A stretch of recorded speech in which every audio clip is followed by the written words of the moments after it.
In the tapestry of life, there is a America in black and white emerges as the podcast, the vibrant ooze of change brought forth by the whispers of hope and the roars of action. It's more than just a conversation. It's a journey into the heart of our society, illuminated by the light of those daring to dream and do. Join us, and let your voice be the melody that guides us toward a dawn where every color finds its place in the masterpiece of our shared destiny. Together, let's paint a future brimming with the positives that dwell in our minds and the actions that shape our world.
In hospitals.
Your microphone was making a lot of feedback noise. So I didn't hear anything you said, and neither did the people in chat. So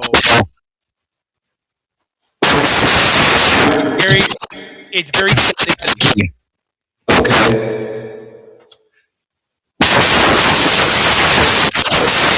Yeah, it's a lot of like it's a lot of so,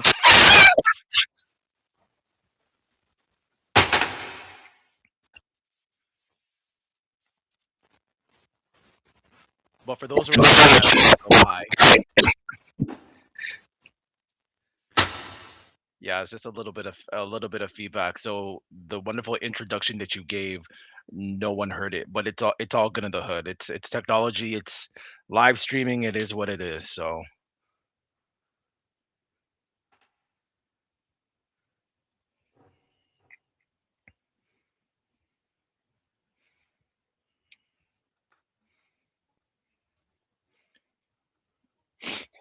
all right. So as he is getting that done, Okay. hi to everyone in the chat. Can you hear me now? I can hear you, but your volume's now low, so you might have to increase your volume. Can you hear me now? I can hear you, but your volume's still low. Can you hear me? Yes, I hear you fine. Okay, all right.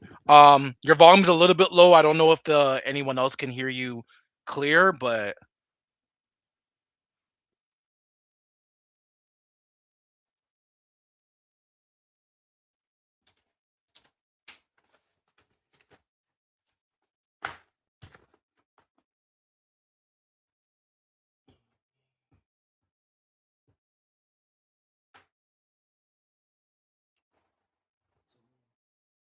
Let's just do this.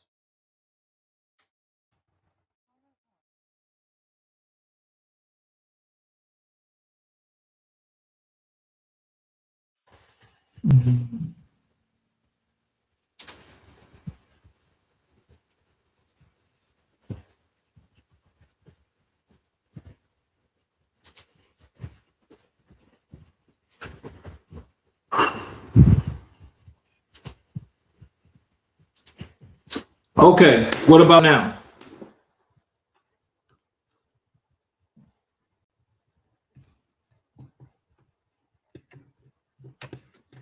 So you can hear me now?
Can you hear me now? I can't hear you.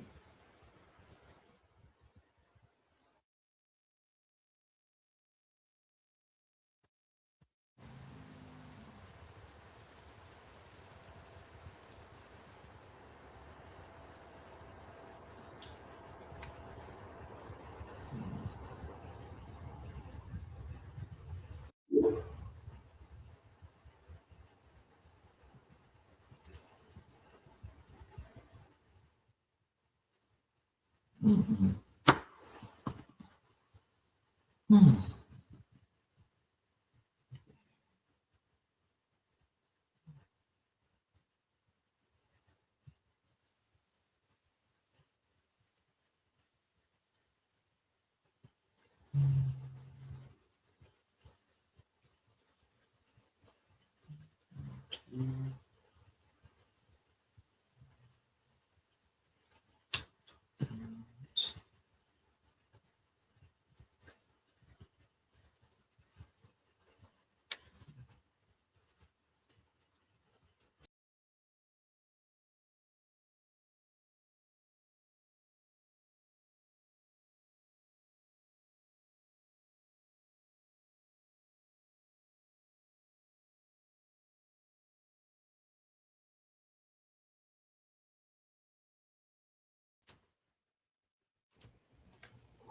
Can you hear me now?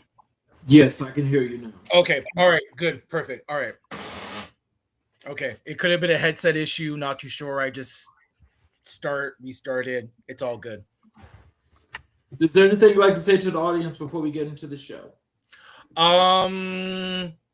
Thanks for those who are joining in. I see a number of people in there.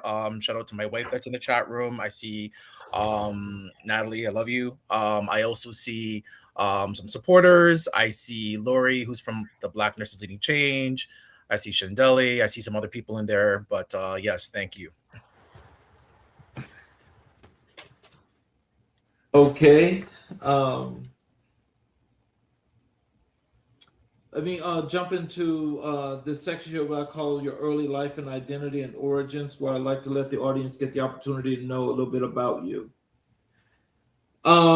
Take us back and tell us, where did you grow up and what was the environment that first shaped who you are as a man? Okay. I am from Toronto, Ontario, Canada. Born, raised there. Parents are from Jamaican background. Grew up in a very Jamaican, West Indian household, where I had a lot of traditional Caribbean Christian church values as well too growing up. Pretty much being like I guess you can say like a late Gen X, early millennial, I guess like a zennial, as I would like to call us. Um, it was very instilled that it's all about your education. So it was always books, books, books, books, books. That's always what it was for me. And I did have an interest in going into healthcare medicine. That was something that I was intrigued about. Um, but then after going to university, realizing it was a little bit not the path that I wanted to take, and then I ended up in nursing, and Oh, wow. the rest is history.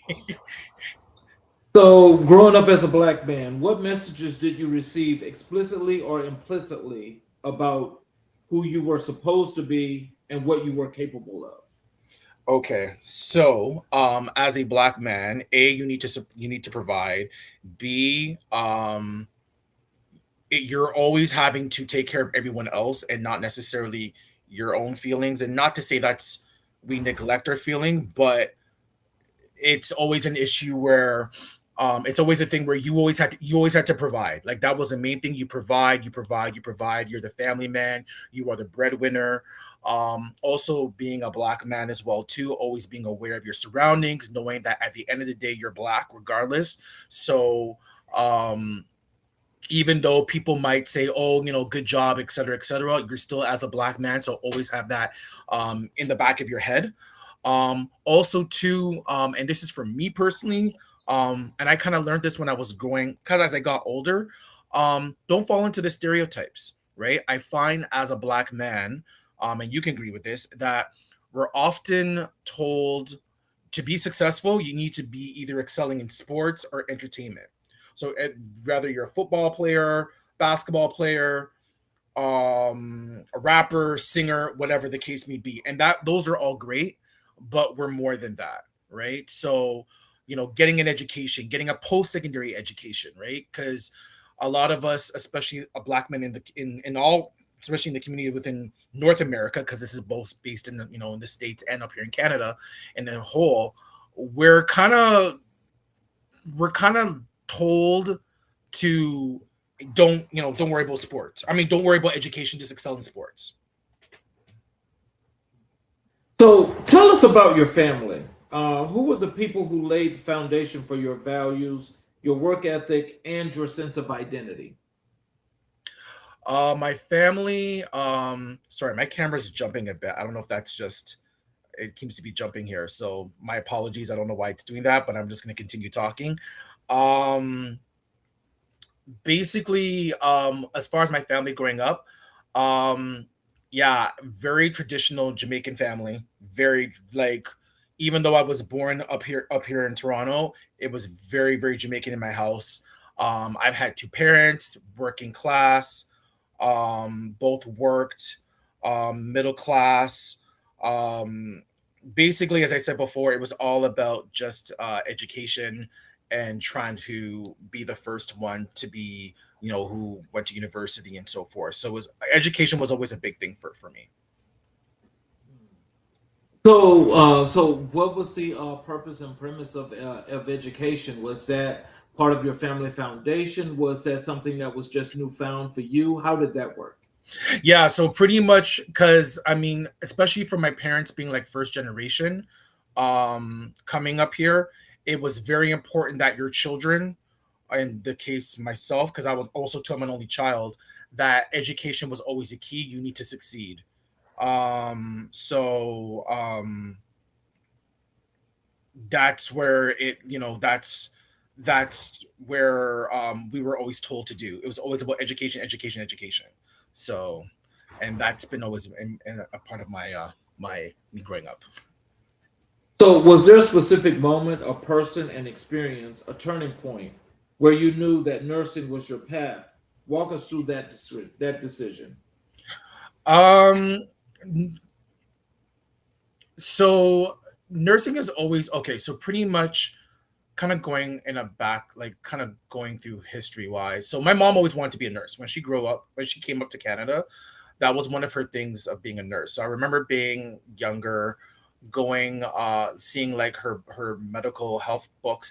Actually, you know what, I'm just going to show you right now because there's actually a book that I still have of her. Hold on.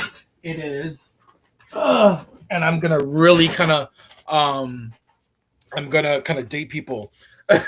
This book here, You and Your Health. Now I'm really kind of aging it for folks there. This book was a book that my mom had. It's a 3 volume series book. It talks about the health, the human body, and so forth. As a kid, when I was younger, I used to read through this book. I used to read through like the anatomy system and so forth because my mom wanted to be a nurse, but she didn't get the help that she could. So being seeing that kind of intrigued me originally to get into medicine. Um, but then, going through university, I realized it was a bit of a journey for me, and nursing kind of fell in my lap because I was it was recommended. Um, and at first, I didn't think I wanted to become a nurse. I was very narrow-minded when it came to nursing. I thought nursing, yeah, like bedpanning, yeah. So with bedpanning, so then after that,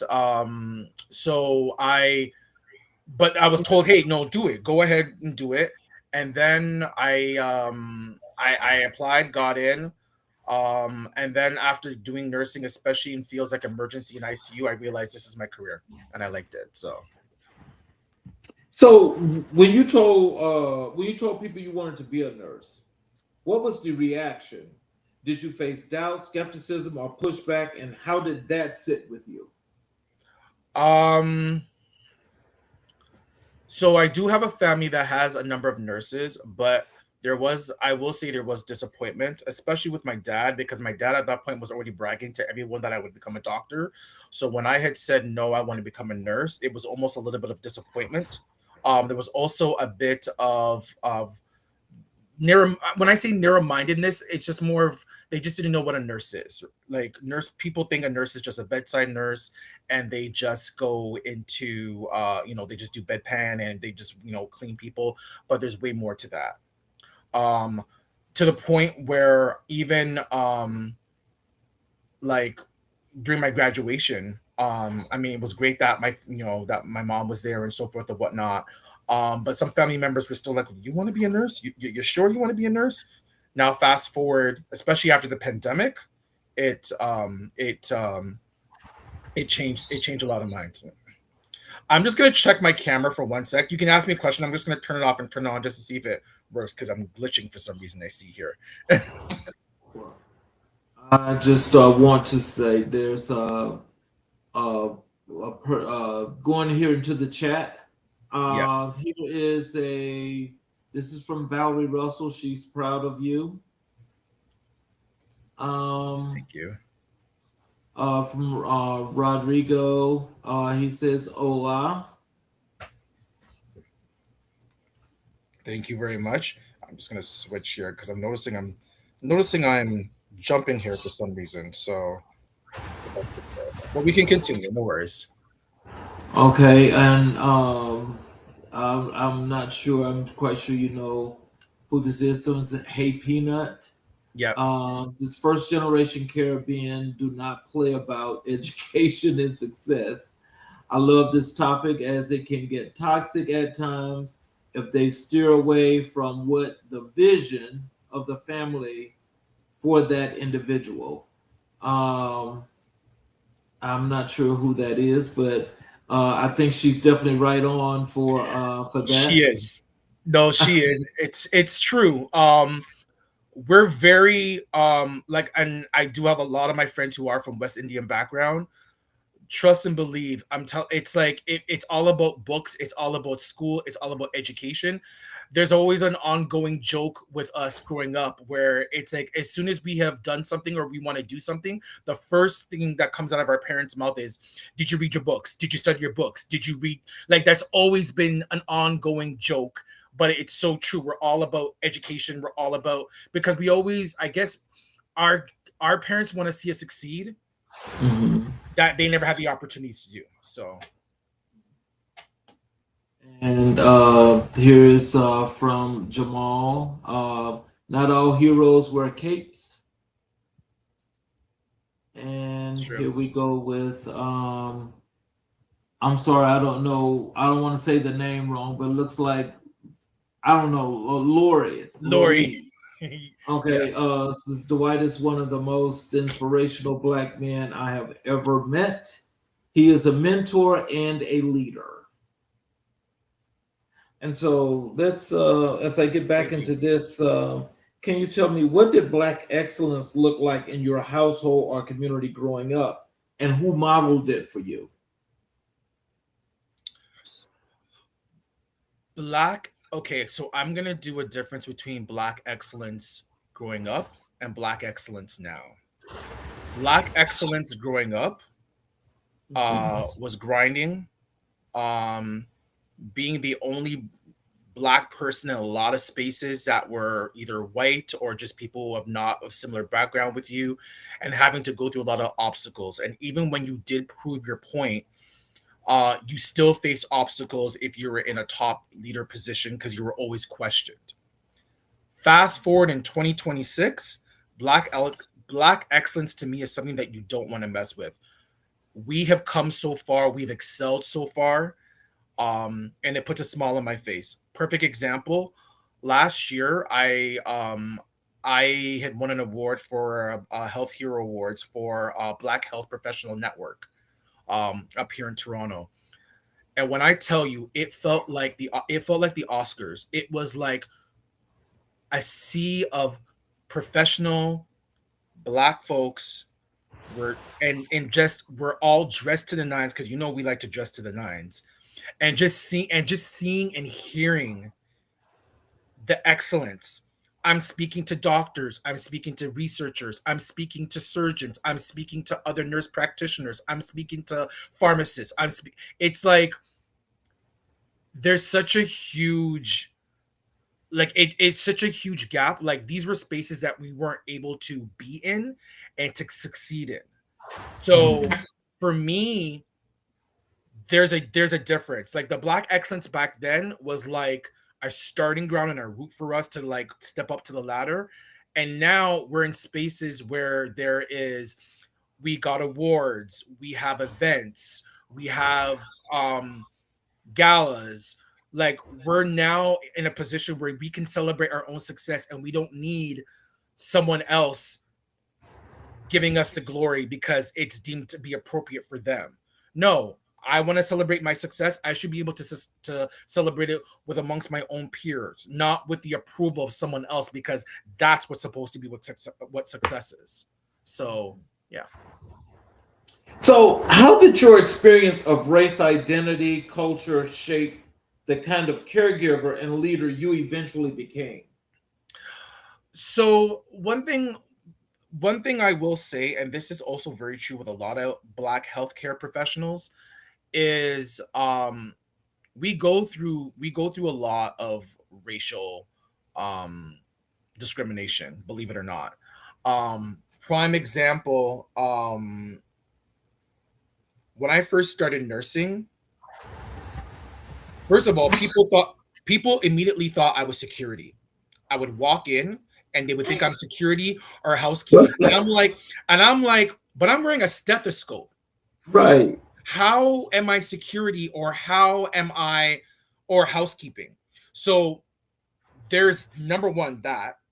Number two, not only am I'm a a black man. Well, I'm a black person, period, in nursing, but then a man on top of that. So there's like a double. There's kind of like a double stereotype, or I guess against me. The stat that I always like to throw out is 10% of all nurses are men, and out of that 10%, only an additional 10% are black. So really and truly, we represent 1% of the whole nursing population. So that's like a double stack against us. So you always have to prove yourself. Now, yes, sometimes I do get the, oh, you're the doctor and so forth. I do get that sometimes, but most of the time it's either I'm either security or I am housekeeping. And I'm always having to prove myself to be like, hey, I actually know what I'm talking about. Right. So that's something that I've always had to navigate. I'm in now in a situation where that's not so much the case because I've proved myself. But for anyone who's starting, it's something that you go through, and it's sad because I shouldn't have to prove myself that I know what I'm talking about. Even being in positions where I was a charge nurse, I still got questioned. I still got, does he really know what he's talking about? Well, yeah, because if I didn't, I wouldn't be in the position of leadership that I am. So So, were there formative experiences in your life, in your early life, perhaps like a health crisis, a community loss, a moment of witnessing care given or denied that drew you toward the healing profession? um there's a number of factors. Um I mean, that alone could be like a 3 hour podcast, but I'll give you one example. The prime one for me is sickle cell patients. Um I know people who personally have sickle cell. Um and seeing what they have gone through the healthcare system, people just automatically think that, oh, they're just drug seeking. Sickle cell is not about that. Sickle cell is a very painful crisis. Um, and I've dealt with a lot of sickle cell patients, and actually dealing with them themselves, and also because a lot of them are black, there's that we interconnect, right? So it's like I know what their coping skills are. I know what they've gone through. So myself, I'm going to do more and make sure their experience is better, because a lot of people, they just assume that, oh, they're just here seeking pain meds. That's not the case. They're in a severe painful crisis. And because they're either denied their pain meds, or just, oh, well, they just, they don't need that. They're not in pain. They're on their iPad or they're on their phone. Well, no, that's because they've had to learn coping mechanisms of how to deal with the pain when they know that their pain medication is not doing time, or it's not strong enough, or so forth. So seeing my friends going through that and actually seeing that in a hospital has kind of helped, that's one of the examples that kind of flipped the switch and said, hey, you know what? Compassion really makes a difference. Another thing too, what I want to add is, and this is true especially for nursing, is, you know, you can know the whole entire human system. You can know the pathophysiological pathways of this condition to that condition. But most patients, to be honest with you, what though? First of all, they remember the nurse mainly, not the doctor. And number two, it's the simplest things. So even if it's you giving a blanket, telling them thank you, telling them, checking on them, are you okay? The little simple things make a huge difference. And as a black person, in my position, I've known that I've been able to transcend that to others, especially those who are in the same background like me. Like we kind of have that connect. So it's like sometimes I don't even have to know what they want. I automatically, here you go. And that makes a huge difference because when you have someone who understands what you're going through, it makes the care a lot easier. Wow. This comment here in the chat from Natalie, I like this comment. She says, "We're in the beginning to take the reins of our own success." That goes along with what you said earlier. When you think about that and you see that comment, how does that resonate with you? Well, first of all, thank you. That's my wife. Thank you. But not only from hearing it from her, but just hearing it in general, it's true. Like I said before, we are now entering into spaces where we are controlling our own destiny. Um, my own personal mantra is I always say to myself, it's like a little saying to myself is, um, we need to be in an atmosphere that is free, that is open, that is striving for truth, and not having somebody else dictate to you how to do your thing, how to create your own success, because no one can do anybody else better than you can.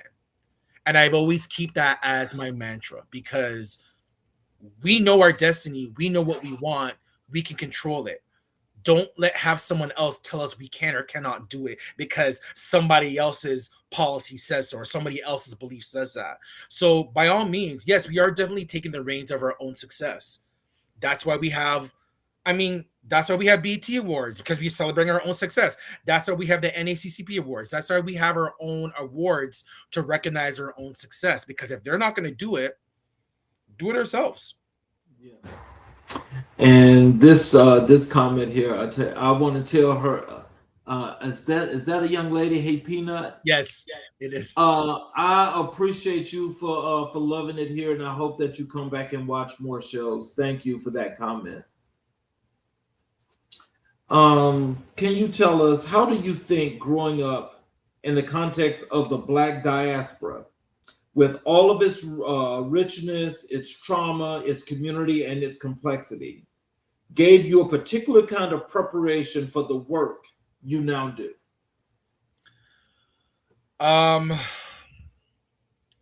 Again, there's so many aspects to this question. I will say this. Um, Everything that's happening currently, and I mean, we can even just talk about in the last 3 months with like criminal cases that's going on. You guys know what I'm talking about. Um, it really makes you as a black person, especially as a black man, think of what can you do to either try to change the opinion or or make it seem like those stereotypes are not true. That's a double-edged sword. I know it's definitely a double-edged sword because it's like a constant circle. So I will say in my profession, yes, I do keep it professional, but I also am very aware of my surroundings and also what I do when I do it. Because as I said before, you know, yes, you can do good at your job, but at the end of the day, someone could just look at you and just think of race. This is the world that we're living in these days, right? Um, so yeah, like I'm very mindful. I'm very mindful of what I do, how I take care of my patients. I mean, obviously you can't be discriminatory because I mean people are coming to you because they're sick, but also you do get some of those questions and comments and people even questioning your care or even want a care from you. Does this person know what he's doing? I don't know. He looks like he's security. Is he a thug? Does he really know what he's talking? Like these are stuff that always I would get. So constantly I'm always like, well, I'm gonna prove to you that I'm not that. And then they get baffled. Um, I had one shift where it was a crazy shift, and I say this just to show skills wise. This was when I was working in the emerge. I remember in the beginning of my shift, I had to put in an IV in an 11-day-old baby. And then at the end of my 12-hour shift, I was doing CPR on a 99-year-old. Oh, wow. That is a huge That's a range. broad range. That is A a broad. very broad range. And it Yeah. takes a special somebody to do that. So if you want to look at me and act like I don't know, you think maybe, oh, I don't think I know what I'm doing, that alone should tell you. It Yeah. takes skills. It takes skills. And for those who are nurses like me, not even necessarily black, but just of color, period, you know. You do. Let's transition over to your nursing journey. The emergency and ICU. You spent over 15 years in emergency and intensive care unit nursing. For people who have never set foot inside an ICU, describe what that world actually looks like, feels like, and sounds like on a typical shift. Okay. So first of all, I love that question, number one, because I've never had anyone ask me that question. But I'll definitely give you a journey. So, okay, so I'm walking into shift. I'm gonna do a full journey with you. So I'm walking into my shift. It's close to 7:15. I walking into our unit. It's not loud. The conversations are quite quiet. You will hear dinging of machines. You will hear dinging of IV pumps. And it's usually the nurses are giving report. The conversations you hear are nurses giving report to each other about the patient.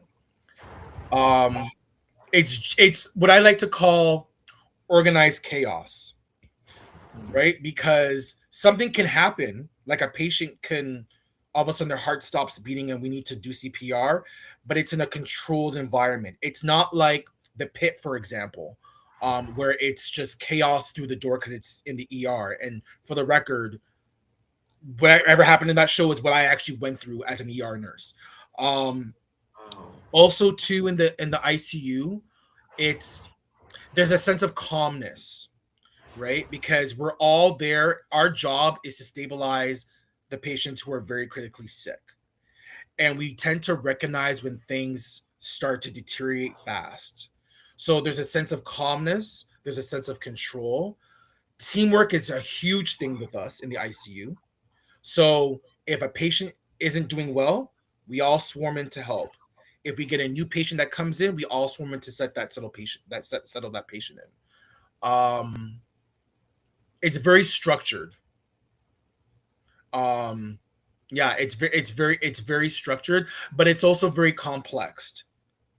Because you can have one patient who might have a cardiac, like a heart issue, and then you have another patient who you're doing dialysis on, plus they're on a ventilator, plus they need a whole bunch of stuff. So you can have one patient that might only have 2 IV drips going, or you can have a patient that has 12 IV drips, plus they're on a ventilator, plus they're on dialysis, and you as a nurse is responsible for all of that.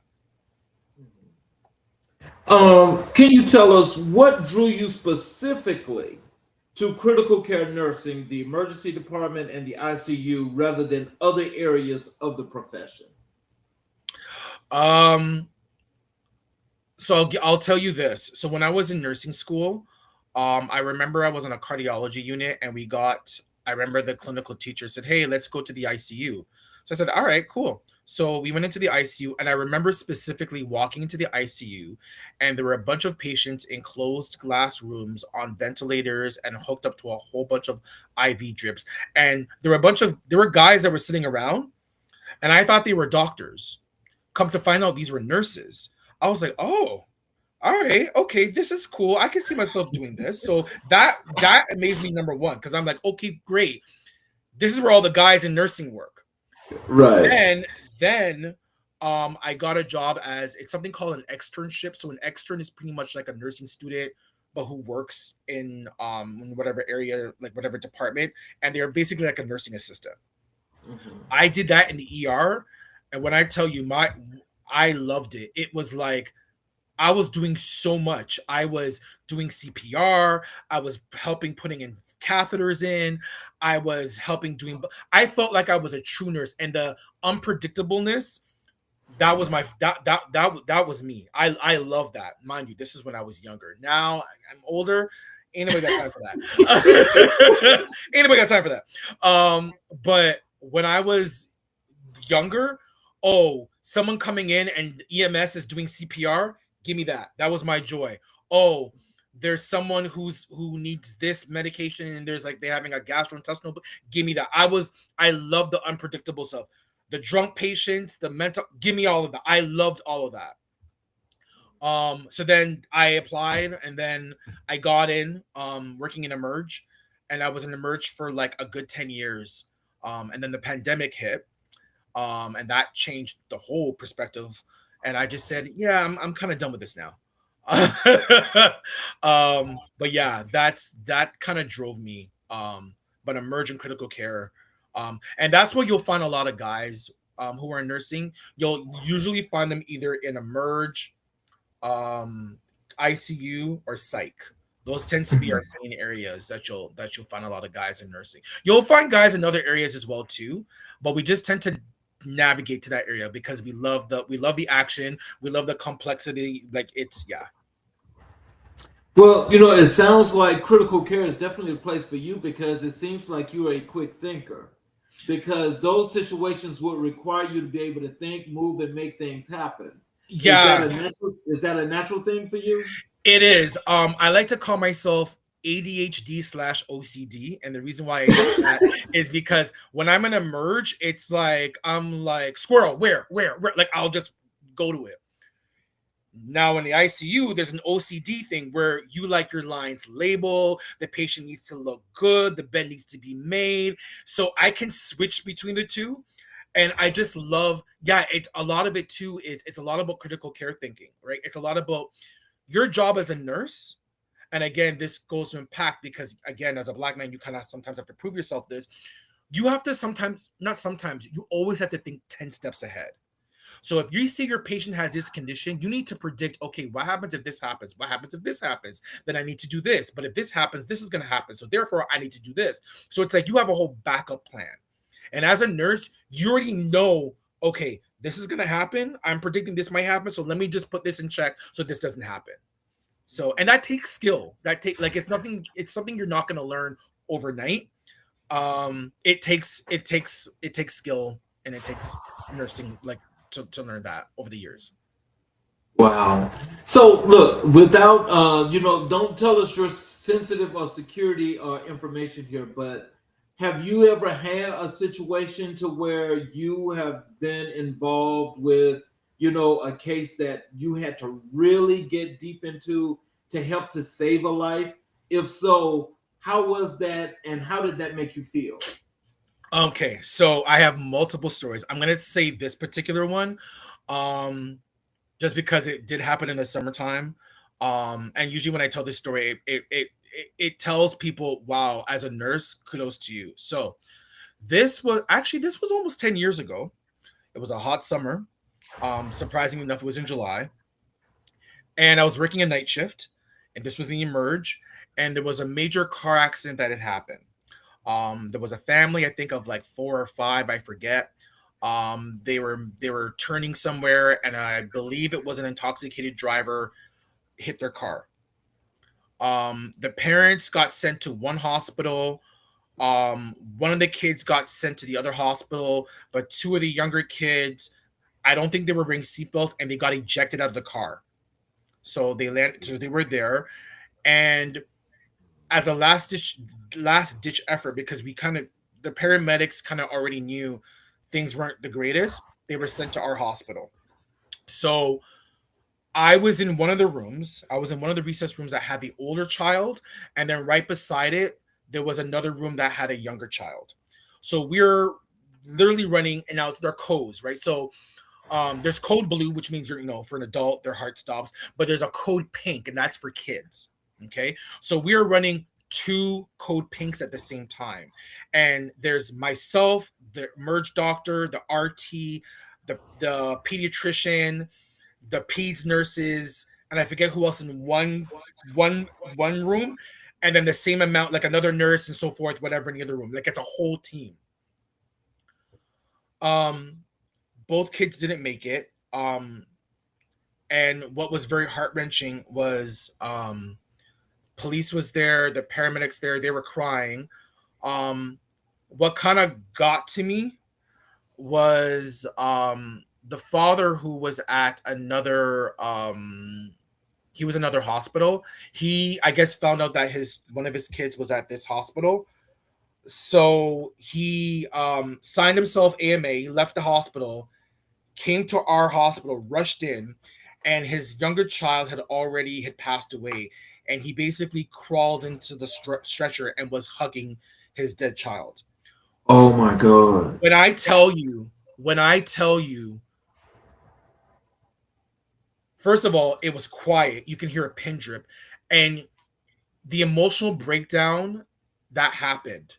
There were nurses who I had looked up to who had been nursing for 20 years plus, who were like grr, like strong like bull, like they were crying. The charge nurses were crying.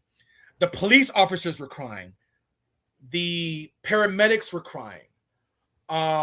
It got to the point where we had to get a social worker. We had a therapy dog. But the saddest part was right after all that happened, we had to turn around and take care of the rest of our patients. So there was no debrief. I mean, there was a debrief, but and this is the thing with nursing. You deal with a horrific case, and then you literally just have to be like, all right, we deal with that. Let's go back on to Mr. Smith, who has chest pain, or Mr. Johnson, who's got such and such, or this young, like, and as a nurse, the problem is that a lot of us have these built up PTSDs, and then all of a sudden it just explodes, which I think is why the pandemic was pretty much open Pandora's box. It was like you had nurses who were seeing death on a daily basis. During the pandemic, I was working in emerge and ICU at the same time. So I was seeing it at both ends. I was seeing patients coming in who were about to die, and then I would go to my part-time job in the ICU where I'd see patients literally on their deathbed. So emotionally, it's taxing. It is. Oh, that's a whole lot. I got a nice comment here for you here. I'll put it on the screen. This young lady says it's so refreshing and gives you such a sense of relief when you see a person of color in healthcare. Your health condition is automatically believed and not doubted because of your skin color. Yeah. Wow. Have you heard that a lot? Yeah. Yeah. You again, you're always having to prove yourself. And I mean, even though up here in Toronto we're very multicultural, it's still the same, right? It's still the same, right?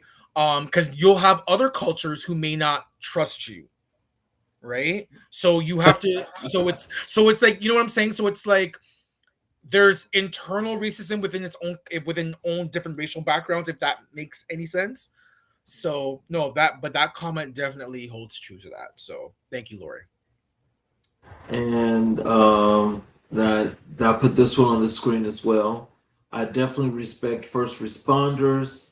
As my mother was one, it's difficult on that individual and family, especially after a bad day. Yeah, and I definitely agree with that. Thank you, Peanut, for that comment. It is definitely true. Um, and that's just one scenario. I have so many other scenarios where you're just the amount of stuff that as a nurse goes through, it is like I sometimes think to myself, I'm like, how am I able to, like, the stuff that we're exposed to is just outstanding. Like it's just mind-boggling, right? It's just, but that's just, you have to have a passion for that. That's why I always say you need to be passionate in what you do. If you're not passionate, it's going to show in your work. It's going to show in your care. right? So Well, thank you, thank you, Natalie, for the comment. I'll put it on the screen. So you've got great questions. You're keeping my husband on his toes. Thank you for that. I appreciate that. A lot of work has to go into doing that. I'll tell you that. she's saying that um, because she's saying that because I guess because I'm so used to, like, I can just kind of rhyme stuff off my head. So she's just like, I finally met my match. I think that's what she's saying. and here's a comment here for you. She's calling you. I'll put it on the screen. Calling you. You're a rock star. Thank you. I appreciate that. That's what a gadget girl. I think is who that is. That gadget. Um, and I'll put this one on the screen for you as well. How do you stay focused after the first responders leave and not get emotional during these intense moments? That's a question for you. So I will say for me, one of my therapies is the gym. Um I go to the gym and I work out, put my headset on, I listen to a bunch of 90s and 2000s R&B, hip hop, dancehall, soca, and I'm good. I'm to the world, like, don't, I zoom out. Um Church has been another big thing for me. And again, shout out to my beautiful wife, Natalie, for this. I mean, I grew up in church, but not as active as I was now. Over the last couple of years, I realized I needed a spiritual reset. So me now going to church on a regular basis has also helped me. Um, it's helped me emotionally and mentally, and it's helped me kind of leveled me out. So there's that. Also, just being out with your friends and family. Um, with our career, I will say one of the things that is advantage, like that has an advantage, is that whatever we do in the 12 hours, whatever we don't finish, a next nurse will pick up. However, if your 12 hours was crappy or was very intense and draining both mentally and physically and emotionally, it can play a toll on you, right? So that's why we have days off in between and so forth. But yeah, those are my personal stuff. I'll watch TV, I'll watch YouTube videos and stuff. I'll watch other YouTube content creators to kind of keep my mind busy. Um, but yeah, that kind of keeps me focused, and also being in a lot of like groups as well too. What I find is that if I keep myself positive and busy doing other stuff, such as being in interest groups, mentoring is a big thing for me. I love being a mentor. I love being an educator, because then you're taking the positive and you're trying to show that for someone who wants to do your career, who's interested in doing nursing. And I've never really considered myself a mentor at first until I had people coming to asking me, "Hey, I want to do nursing too. How do you get into this?" Or you're one of the very few black men I've seen in nursing. You got to tell me, how do you do this and so forth. So it switches the pendulum, and now all of a sudden, instead of being doubtful and negative, I'm like, I'm actually inspiring somebody. So yeah, let me tell them how the journey is and let me mentor. Let me tell you, I want to ask you this question because what was so interesting when we had our chat when we booked you for the show. It was very interesting to see the road and the path that you took. Because one, there was a lot that went through that pathway, and just by looking and listening to you now live on the show, because I'm more than sure that everybody is taking a lot of listening to what you've been through and what you're doing now. Tell us, do you think or do you know of a difference between the work you do there in Canada compared to any U.S. city or state that you have been in, or has that taken place? Um, so generally, I would say I'm gonna say yes and no, and I'm gonna explain to you why yes and no. Yes, in the sense that generally we do, it's the same issues, it's the same um pathway, so forth and whatnot. But I will say because I do follow a lot of American nursing, content creators and nurses. I've got a lot of fellow nurses in the States who I've linked with Instagram and so forth. Your experience down there is different in the sense that, um, for one, the racism down there is just blatant up in your face. Mm-hmm. Like it's blatant. The amount of stories where I've been told or I've read on threads and so forth of how nurses, particularly nurses of color, have dealt with discrimination, have dealt with patient like violence and just all these type of situations is a bit different from up here. It does occur up here, but the racism and the discrimination is not as in your face as it is in the States. So when I hear these stories in the States, I understand why nurses have to be a certain way, act a certain way, have to be on their P's and Q's. But at the same time, I can relate to that because I've had similar situations, but not to the extent of how they've had it in the States. Mm-hmm. And then also too, as far as now, the one thing I will say, which I kind of wished we had this up here, is we do have nurse practitioners up here in Canada, but it's not as plenty as in the States. I've said Mm-hmm. this to a lot of my colleagues and even my family and my friends. If I was in the States, I would have been a nurse practitioner or a nurse anesthetist a long time ago, just for the simple fact of the way how the healthcare in the United States is set up. It's way more plentiful. It's way more convenient up here because we have a universal healthcare. It's a little bit different. So yes, we have nurse practitioners, but they're not as plentiful as they are in the States. And I find in the States there's way more opportunities than there are up here as far as a nurse practitioner and so forth. So, why is what the work you do so important to you and the community? What do you look to get from that? To educate, to advocate, to mentor, um, to show again there are folks like us who are in the nursing field, who are in the healthcare field. Also to and again I'm going to stress on advocate because different cultures and different upbringings respond differently to trauma and to pain, right? So this whole idea that black folks can tolerate more pain than others. No.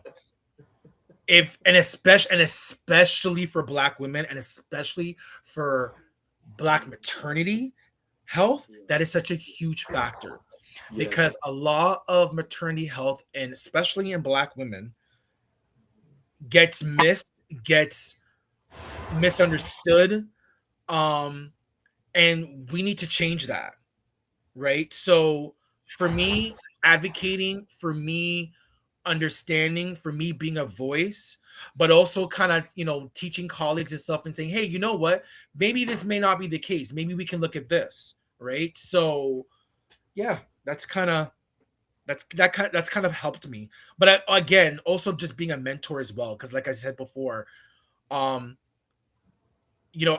I hearing someone say, "Hey, you know what? You've inspired me," does so much to me. It actually humbles me a lot because I don't really consider myself a mentor. But then when people hear what you do, and they're like, "Wait, bro, you've got 2 degrees." Plus, you're doing your master's. Plus, you're doing this and this and this and this, and you're an educator, and you teach, and you're a family man. Like you're not the typical, 40 something gold, that does all this stuff. And I'm like, thanks.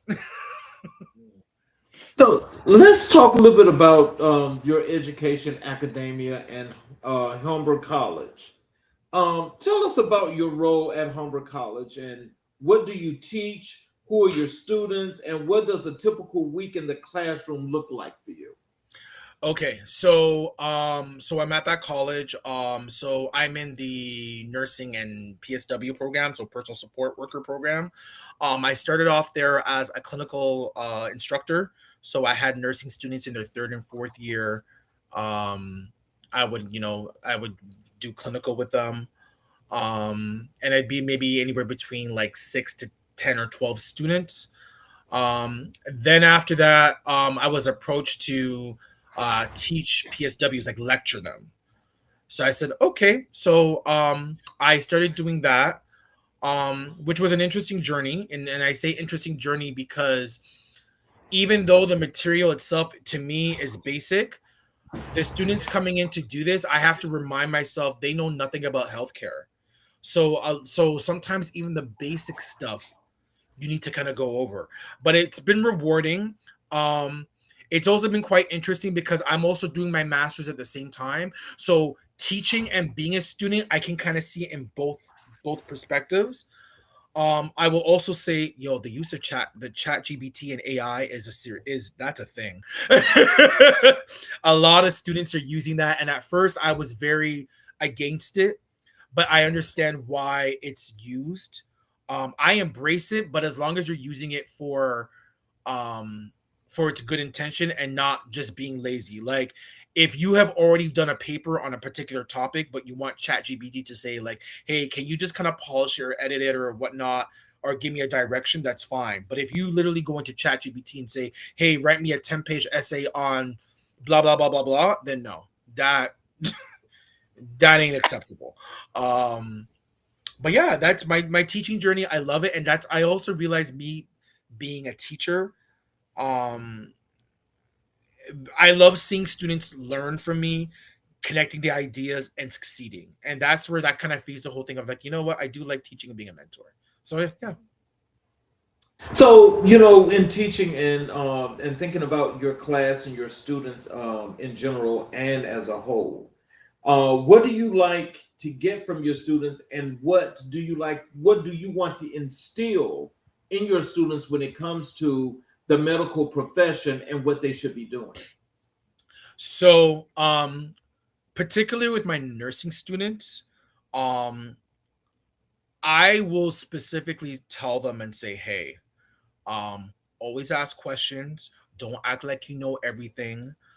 Don't be afraid to say, I'm not familiar with this procedure. Can you please review this with me? Because what you don't want to do is act like you know what you're doing. And then when you come to do the procedure now and something goes wrong, then it becomes your fault. So that's the number one thing I always say. Number two, um, I'm going to use the abbreviation CYB. And what CYB means, cover your behind. And what I mean by that, I mean they need to chart on everything. So if you've done something, you chart it, you document it. Because if something happens and it goes back to court, or there's a situation where they need to prove yes or no, you've documented that you've done it. Um, another thing that I like to say, and this is specifically for nursing students, um, what because a lot of younger nursing students, or those going into the career, they're being, and I'm trying to be nice about this. Well, I am being nice about this, but it's just advice. A lot of There's a lot of nursing influencers. They're on TikTok, they're on IG, they're on all these social media platforms, and what they're telling these young nurses is they're telling them, "Hey, don't do bedside, don't do general medicine floor nursing. Go straight into a specialty. You can do it, etc., etc., etc. You can go straight into ICU and so forth." While I do agree with that, I also tell a lot of my nursing students, I said, hey, what I would recommend is you working 6 months to 1 year of just working as a general nurse, like on a general floor. And the reason why I say that is for two things. Number one, when you go into these specialty areas, the expectation is that you should have already had some type of general knowledge of nursing, right? And number two, what I always like to say is, how can you take care of an unstable patient if you don't even know how to take care of a stable patient? So what I always tell my nursing students is I said, hey, you want to go into ICU, CCU, whatever critical care unit emerge, that is great, but develop your general nursing skills, because when something goes wrong in those critical areas, it's expected that you should already know what to do. And unfortunately, what I'm seeing is that a lot of these students now are being pushed, or by these influencers, especially travel nursing, they're being put in these circumstances and situations where they don't have enough knowledge. They get themselves into trouble, and there's no one to protect them. So I don't want them to. I want them to be protected, and I want them to know their stuff. There is no immediate rush. Like, you don't need to rush to get into ICU and emerge. They're not going anywhere. Those units, those specialties are going to be there for a lifetime. There's no reason for you to rush into it. Just know your basic, and it will make a huge difference. And I've told that to my nursing students, and some have come back to me and still contact me, email me, and they say, you know what, Dwight, thank you so much. I did like a year's worth in working like on a general medicine floor. I'm in emerge in ICU, and I feel so much comfortable, and I feel so much I have comfort and knowing what I'm doing. Thank you. So yeah, that's kind of my little advice I like to give. So, how does the knowledge you carry from over a decade of critical care nursing translate into what you bring to students in an academic setting?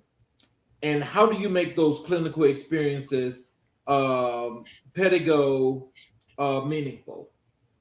So what I always do is I take real life situations and I apply it to them. So what I always tell my nursing students is, okay, this is what you're learning theoretically in the classroom, but this is what's going to happen in reality.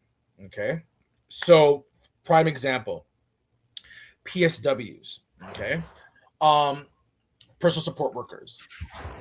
Sometimes depending on their education, they're told that they can administer insulin to a patient. Now, what I always tell these PSW students is I say, okay, this is what you're theoretically being taught, and it's not necessary for my program. I'm just saying in general. But I say, listen, I'm going to give you the reality. As a critical care nurse, I need another nurse to sign off my dose. Right. So if I need another nurse to sign off my dose, and they're a nurse, and you're PSW and you don't have the nursing license, should you be doing this task? You don't feel comfortable? Don't do it. Right? Um, Even certain situations where, like, if you come into a patient's room, right? Make sure you gather all your belongings so you're not going in and out.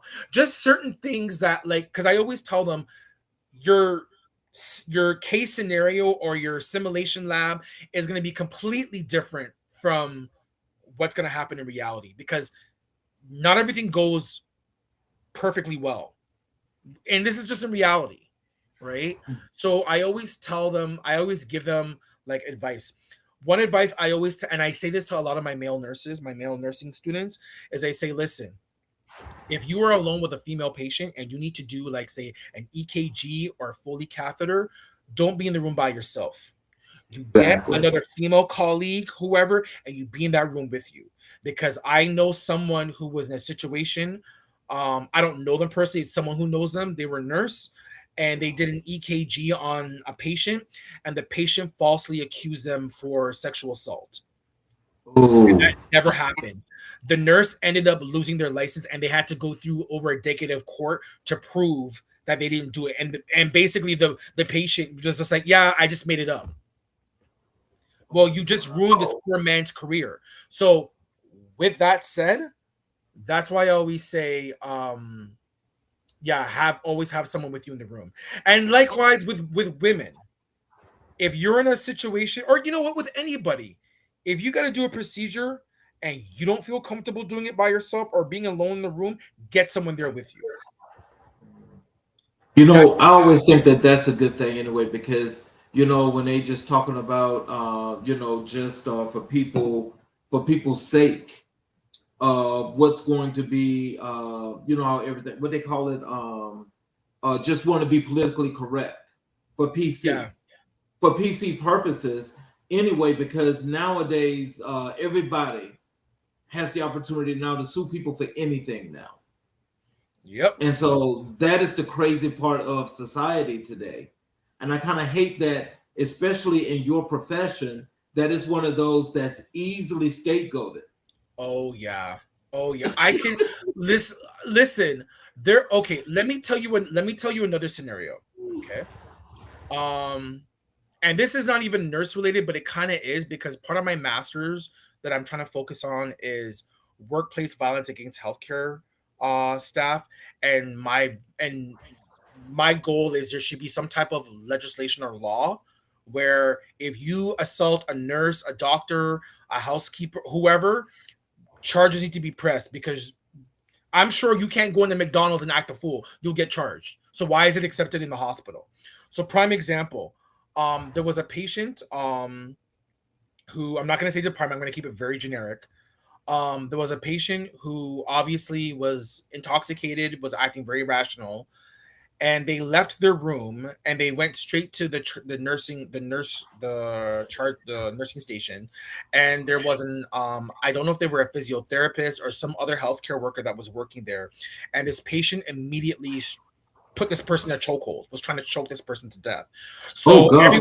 everyone's trying to like, free this person off, and there just so happened to be an orderly that was there. The orderly um tried, clear the situation, tried to protect the patient. This patient ended up punching the orderly. The orderly, as a reflex, punched the patient back because they punched them. So they punched him back. The orderly got suspended. The That's orderly got crazy. suspended. And then the patient got, all this stuff. And for all my healthcare workers and nurses, you've heard this time and time again. One of the questions that we always get, and it's a joke, it's a meme joke, but it's so true, is we always get asked, well, what could you have done to prevent the situation from getting worse? No, I'm sorry, baby, but that's funny. No, but it's true. It is so true. And a lot of, especially nurses, we're so tired of hearing that because it's just like, this person tried to unalive me. I Right. defended myself. But now you're going to turn around and ask, what could you have done to prevent from the situation? Wow. And that's where a lot of healthcare workers get, one of the reasons why we get burnt out, and also too why we feel vulnerable, because if we protect ourselves, we get in trouble. If we don't protect ourselves, we still get in trouble. So, and I'm just seeing one of the comments. Lori made a great point. 75% of nurses will be assaulted by patients or visitors during their careers, and those stats are removed in ER and psych nurses from those statistics. Yeah, because in psych and emerge, trust and believe. I can listen. The amount of patient violence that occurs, it's ridiculous. It's to the point now where, like, and this is where I mentor when it comes to like emerge nursing and stuff like that. Sometimes I have to tell nursing students or nurses who are starting off, I said, listen, at the end of the day, you need to protect yourself. If you see someone acting crazy or acting like a fool, make sure you have the stuff that are in there to protect yourself. If it's medications, if it's security, whatever that you need to do. Because at the end of the day, it's your license and you need to protect yourself. But yeah, it's crazy. It's absolutely crazy. And some of these patients and visitors, they will test you. I'm not saying all, okay? I just want to make a record for that. I'm not blaming all patients and visitors. I don't want someone saying, "Oh, he said." There's a percentage. There's a small percentage. And yes, part of it could be due to the healthcare workers who could be acting a certain way. I would never deny that. But I'm just talking those particular situations. It's yeah. So let's fast forward here and come up to the work that you do as community leadership and what you've established with BNLC. Okay. Um, Tell us about Black Nurses Leading Change and what that organization is, what it does, and why it exists. Okay, so Black Nurses Leading Change is an interest group formed by there's a group in Ontario, with a province Ontario here. It's called the Registered Nurses Association of Ontario. So pretty much the purpose of Black Nurses Leading Change, it came up, or it started out right in the pandemic, and it was created because we noticed that as Black nurses and Black healthcare workers, that we needed a voice. We needed to show that there was particular issues that do impact us, and we needed representation. So this is pretty much how the group started. Myself, I'm the communications executive network officer in that group. So my job is pretty much, I help with newsletters, we organize events and so forth. Myself, I've done a lot. I've been in the group for I think 4 years. I can't even count, but we are like a happy family. Shout out to Lori, who's in the chat. She's actually the chair. There's also Donna, who's our political she's our political E&O. Actually, no, Donna's actually our social media. We're looking for a political E&O right now. We've got Daria, who's our financial. We've got um Kiwana, who is our membership. We've got James, who's our student. We had Nicole, who was our social media, but she's a member of large. We have Danya, who was our she's our vice president. She used to be the president. Um, I feel like there's more people. There shouldn't be more, but if I forgot, I'm so sorry. But yeah, that group has made so much changes. We've done a lot. Myself, I actually started a web series called Black Men in Nursing. So I started that, and it's like we do the podcast like every couple of months, and it's myself and a couple of black nurses who I know. Shout out to Akeem, Jordan, Jason, and myself. We are all black nurses, and we talk about different topics. So we talk about education, we talk about discrimination, we talk about mental health, because these are all factors that impact us. And it's been great because as black men in nursing, a lot of people don't realize, oh shoot, we never realized that was an issue for you. Prime example, when there's an aggressive patient. I can tell you right now, if I'm on the floor, everyone's looking at me like I'm Hulk Hogan or I'm like The Rock. All right, D, deal with this. I'm sorry, I'm not security. Why are y'all looking at me? Or or can you help lift this 300-pound patient? Okay, I can do that, but can I ask you a question? If I wasn't here, who would help you? Crickets, right? So that's so those are stuff that we talk about. But yeah, with Black Nurse Leading Change, we've done really well. We partners with different groups. We mentoring young students. But we're doing a lot. Like it's a group that I love a lot, and we've created so much connections. Hmm. So, as communications engagement and networking officer for BNLC, what does your role actually entail day to day, and what are you most focused on building within the organization right now? So mainly for me as a communication E&O, that's just a short term. So there's newsletters that come out. I'm also responsible. I mean, there is a social media, but myself, the social media network officer and the membership network officer, as well as the chair, we we collaborate on, okay, if this project is coming out, how are we advertising it, who are we getting in touch with. So myself, I'm involved with, as I said, newsletters, getting in touch with possible speakers, also getting in touch with other Black organization groups that are within nursing, and just saying, hey, we're collaborating on this, can you help us with this. So there's that. Those are just some of the stuff that we're involved with, and just helping, just getting our voice out there, right? And I think also too, again, it's great that, as a guy too, again, I guess I'm showing representation, because there's like, oh, there's Black men who are nursing, great, now I can kind of relate, and I can ask questions and so forth. So yeah, as my job as a communication, it's pretty much getting the word out there.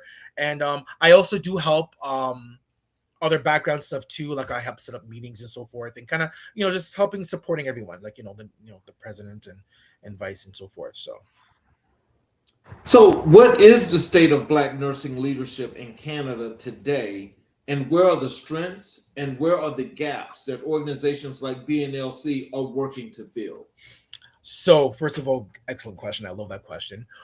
Um, where I'm gonna kind of work backwards. Where we are now, we are definitely a voice. We are a group that a lot of people organize. A lot of people of different organizations are recognizing us. We are also collaborating with other groups as well. There's the Ontario Black Nursing Network. There's the Canadian Black Nursing Association. There's a PanCan Nursing Association. These were different Black nursing associations throughout Canada, where we were doing our thing, but it was very separated, and we didn't know that we existed until we kind of all started network. One of the key things, or one of the key aspects I think that helped the networking was, we do have a Canadian Nursing Association, and our vice president, and I'm going to shout her out. Her name was, well, she was a vice president. Her name was Bukola Salami. She was like the first Black vice president nurse to be there, and because other organizations knew her, it kind of all of a sudden kind of blended us together. And we're like, okay, this is happening. Oh, this is happening. So now all of a sudden now we're supporting each other and we're making a voice. Years ago, especially during the pandemic, we were far in between. In fact, if you as a Black nurse or a nurse of color raised an issue or wanted to say something, it was, you're creating too much ruckus. Yeah, we'll get to you later on. I think you're being a little bit oversensitive. You really want to talk about this? So as Black nurses, we were tired of hearing that. So that's why all these groups started forming. And now what's wonderful about these groups is now we're mentoring. So prime example, last week I was just at a university where myself and a couple of other Black nurses, we were mentors for these black nursing students, and also high school students, particularly Black high school students who were interested in nursing. So hearing it from us, and we had a very diverse group. I think there was five of us.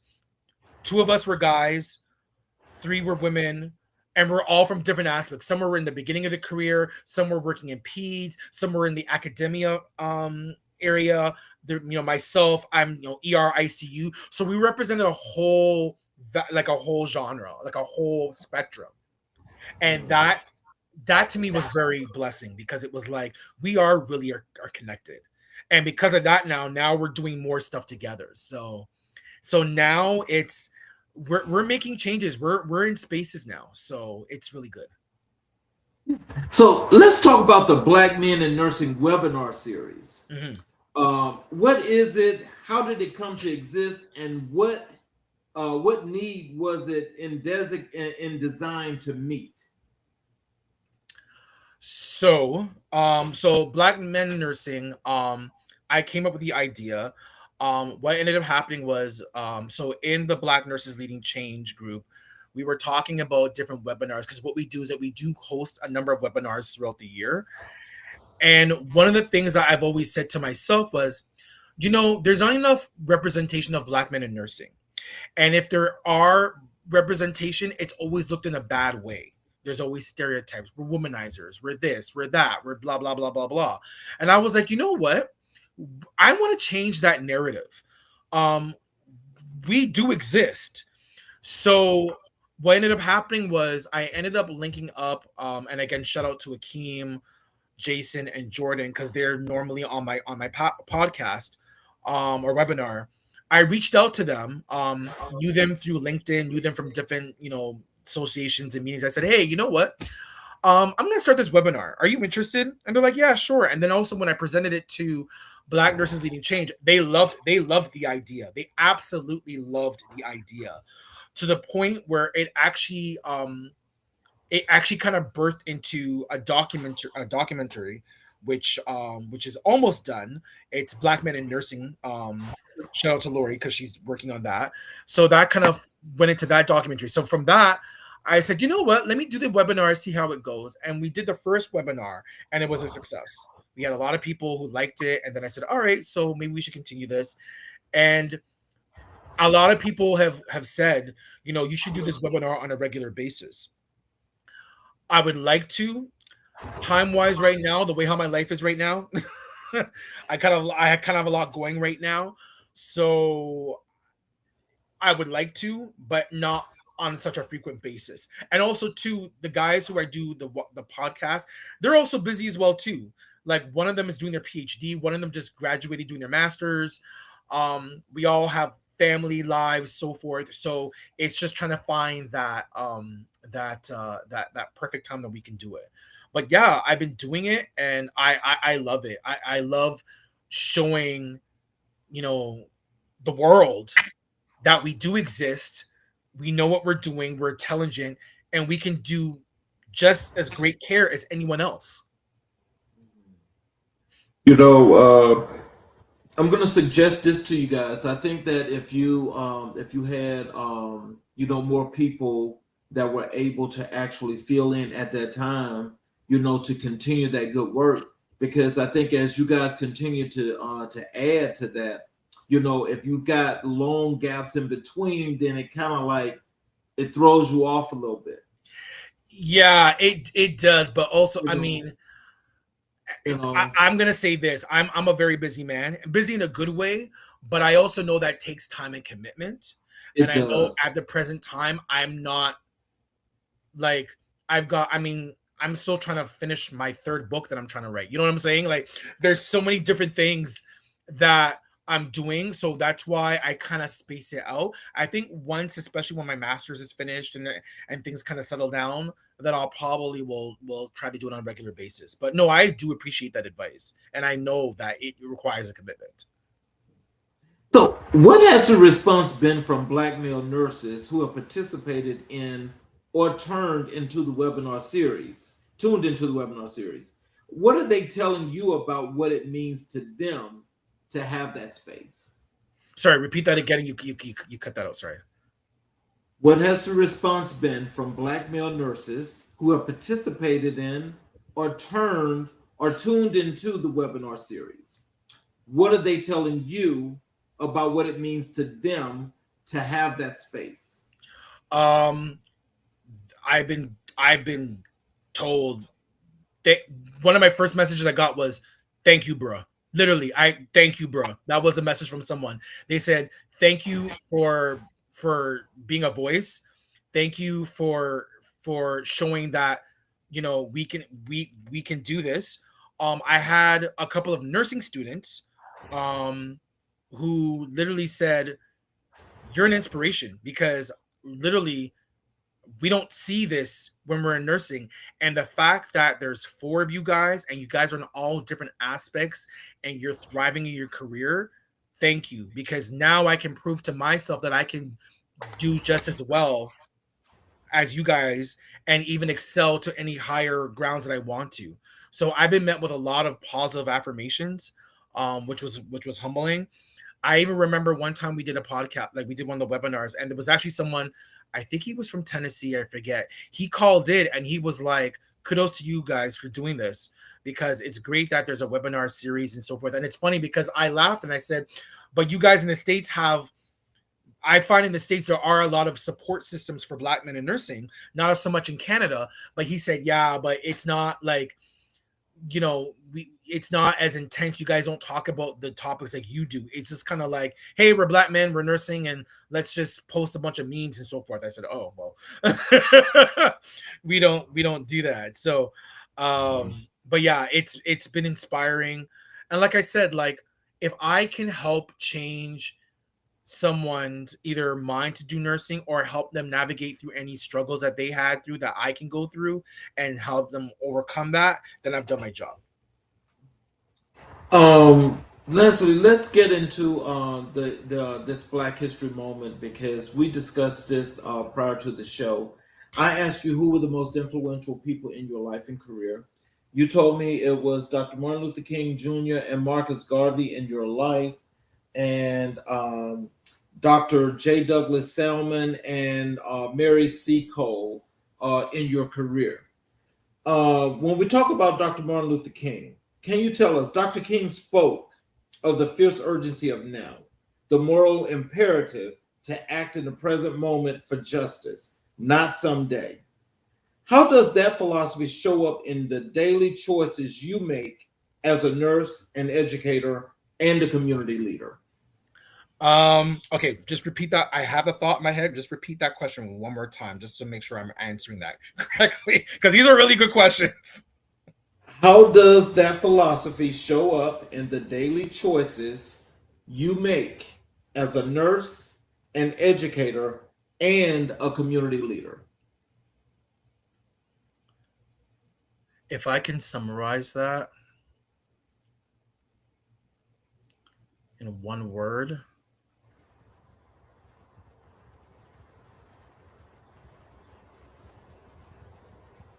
it's gonna be more than one word, but I'm just gonna say it anyway. Making changes just showing that it can be done, showing that, you know, what you've gone through, your struggles that you've gone through can be someone else's life lessons. So they can look at what you've gone through and be like, okay, this is what this individual's gone through. I'm going to take that knowledge and and apply that to what I want to do. Um, being just be just knowing who you are, and just understanding that you're always going to have doubters. You're always going to have people who will tell you no. Um, and just overcoming that. So just being a change, just being a huge change, and just going for what you want to go for. So when you think about the now, because when you actually went and helped these guys, or you created the BNLC, I mean that in itself seemed like it was like for the urgency of the now. And so when you just think about that, what was the whole purpose of that compared to this question? Because it seems like you have the ability to actually build community, to bring people together, to do these wonderful things. What was that about? How does that work? Oh boy. That, like, well, first of all, I'm not gonna take credit for Black Nurses Leading Change. I joined after it was formed, but Okay. I will definitely say I hel- I was helped, with the growth. I'm not gonna take all the credit for that. Um, I just yeah, I find these, you know what, it's very humbling for me because you're forcing me to actually answer questions, and I'm supposed to gloat about myself. I don't like doing this. So I love these questions because it's like now I have to be egotistical, and I'm usually not that type of an egotistical person, but now you're kind of forcing that out of me. I got to strut myself now. So um yeah, I would how can I say this without being conceited? But Well, see, it's not conceiting. It's not yeah. about being egotistical. It's about verbalizing the things that you've contributed to and how you've helped to build. And so, in that, that's what the community needs to see from individuals like yourself, because Yeah. that's the inspiration, that's the motivation. So, it shouldn't be hard to talk about your feats and your accomplishments. No, it's just, you know what? I think part part of I think for me, one of my struggles, and I'm going to talk about my accomplishments. Part of my struggle is that I'm so not used to talking about myself and Right. talking about what I want to do because I'm so busy taking care of other people's needs, doing other stuff. So for me to actually reflect on what I've done and what I made a change, I have to sit back and be like, wait a minute, I've done, but where do I start? But and how do I don't sound how like not sounding egotistical? But with that said, what I've done, obviously teaching, mentoring, um, I've, you know, I'm the interest groups, being a face, doing a webinar, being involved in like different different organizations, events. Perfect example too, even on Christmas, last year on Christmas, BNLC and another organization that I'm with, on Christmas morning, we helped out with Christmas breakfast. Just being a role model and just helping people. I love doing that. That's just always been my thing. I like to, when you're happy, I'm happy. Um, Writing a book. I don't know if I mentioned this. I have one book that I've written, and there's another book that's supposed to come out, and I'm working another one. But me, I like to do a lot of stuff. It's just they're like getting an education. I have like my 2 degrees. I'm working on my master's. Um, might do PhD. Don't know yet. Been told in the ether that I should do it. Don't know. Um, just be and then being in just in like leadership positions, being a charge nurse in the emerge, especially during the pandemic. That was crazy. Being a clinical lead, educating, so forth. So I think all of those qualities that I have done, um, and again, being with Black Nurses Leading Change, being with other associations as well too, Mhm. those definitely help as far as me helping the community, as far as what we can do and making a change. And Well, I'm always thinking there's more to do. mhm. But when I realize, yeah, I'm always thinking there's more to do. I don't know why. I feel like that my work's not done yet. My job is not done yet. I still think that I need to do more. And I'm not saying it in a way of burning myself out, but I need to start planting seeds to be like, oh, a black man in nursing can do this. Okay. Like for example, and I'm gonna put this in the ether, and if this happens, may God be the glory. At one point I thought, you know what? I don't think there's ever been a black man in nursing who has been like the president of one of the major nursing associations. Hey, maybe I can do that and see what happens. Make a change. Like I think that's what it is for me. Like I'm always like, what can I do to leave a mark and to inspire others? And that's it for me. Well, Dr. King also understood that health equity was inseparable from civil rights. He called healthcare disparities a form of injustice. How do you carry that framework into your advocacy work today? So, how does just repeat that one more time? Healthcare, how does Dr. King also understood that health equity was inseparable from civil rights. He called healthcare disparities a form of injustice. How do you carry that framework into your advocacy work today? so basically for me, and I mentioned this before earlier on, um, you do need to understand, and this is not even just for black individuals, this is for any culture, period. You need to understand that A, everyone has a different upbringing, and B, their wellness, their healthcare stuff that they do is a bit different. So you need to recognize that and also advocate for that, right? So, and also, not everyone is going to show the same symptoms, or not everyone has a voice to say that they have a problem. Prime example again, I'm going to use sickle cell because sickle cell seems to be the main example because it's true. Sickle cell people, or the individuals who have sickle cell, they go into crisis. They're in a lot of pain. Again, there's that discriminatory factor of, well, A, they don't need pain medications, they're overreacting, and oh, they're strong enough, they can deal with it. Well, no. So this is where individuals like myself need to come in, educate, advocate, and say, hey, this person has a particular illness. Your perception of what you think they're going through is not correct. This is what they're going through, and I can tell you that because I can relate to what they're going through. So therefore, I think, and I would advocate that we should do A, B, C, D, E, F, G, whatever treatment. Um, and this goes for anyone else too. Like, I mean, any other culture or whatever the case may be. But definitely with health equity and your background, it does play a huge factor because, and again, I've seen this where people get denied of healthcare, people get denied of treatment based simply on the color of their skin, and that shouldn't be the case. So yeah, definitely I want to make sure that we advocate that, and I do that in my practice. Well, there's well, we're gonna go ahead and we're gonna actually get to the point now. We're gonna close, and I need you to give our audience some words of wisdom and encouragement, how to connect with you via social media, your website, your books, how to get your books, all of those good things. Okay. So you can follow me on my social media aspect. So on IG, I'm Medsoul Brother. So MEDSOUL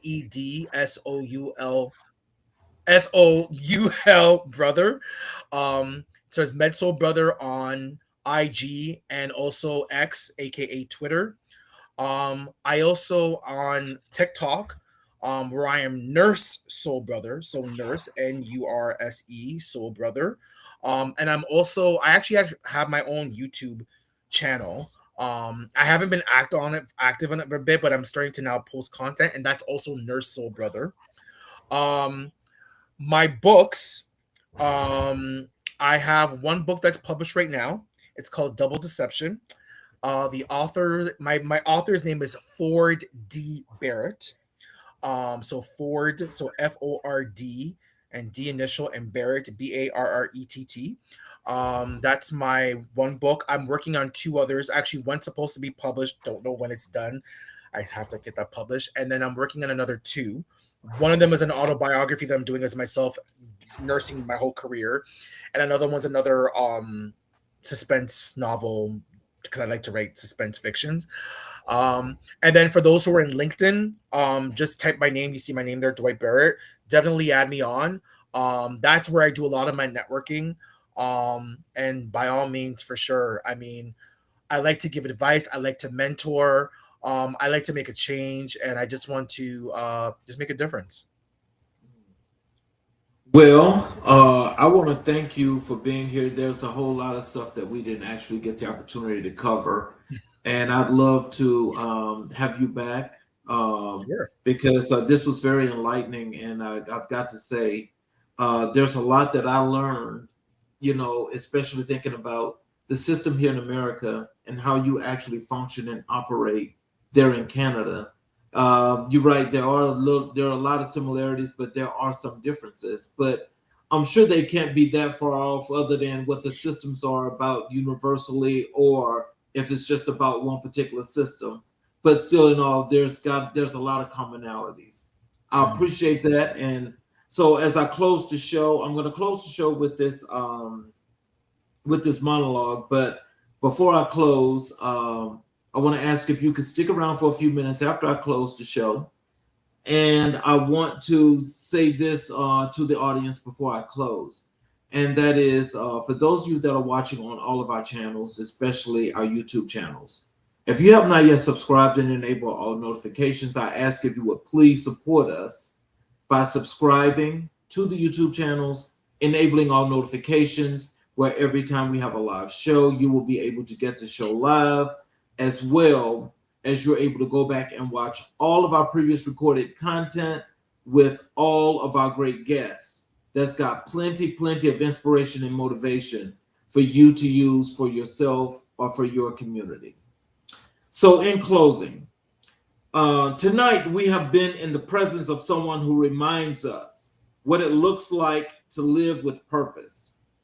We have heard from a man who walks into the most critical moments of human life, not to observe, but to serve, who stands in the classroom not to lecture, but to build, who sits at the desk not to escape, but to tell the truth, who shows up for community not when it is convenient, but because he understands that his gifts were never just for him. Dwight Barrett, thank you. Thank you for your time tonight. But more than that, thank you for your life's work, for every patient you have cared for in those ICU beds when the world felt impossible, for every student who has sat in front of you and seen, maybe for the first time, that someone who looks like them can lead in medicine, for every Black male nurse who turned on a webinar screen and finally felt seen, for every reader who will open Double Deception and find something of themselves inside those pages.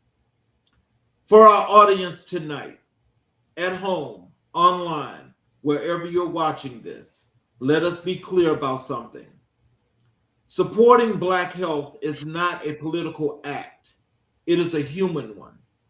Read Black authors, support Black-led organizations like Black Nurses Leading Change, advocate for equity in the hospitals and schools and policy rooms, and determine who lives and who dies in this country. You can learn more about Dwight Barrett and his work, including Double Deception and the Black Men in Nursing webinar series, through Black Nurses Leading Change. Find BNLC online and follow Dwight across all social platforms. Here on American Black and White, we do not believe in pretty lies or uncomfortable silence. We believe in truth, the full, complicated, luminous, sometimes painful truth of what it means to be Black in America and across that diaspora. And we believe that truth spoken with courage and received with open hearts is the beginning of every transformation that has ever mattered. For American Black and White, I'm Charles Zachary King. Keep the conversation going, stay in the work, and remember, the story is not over. We're still writing it. And join us tomorrow night as we will have the state of Black America. Thank you all. Have a good night, and we will see you tomorrow evening.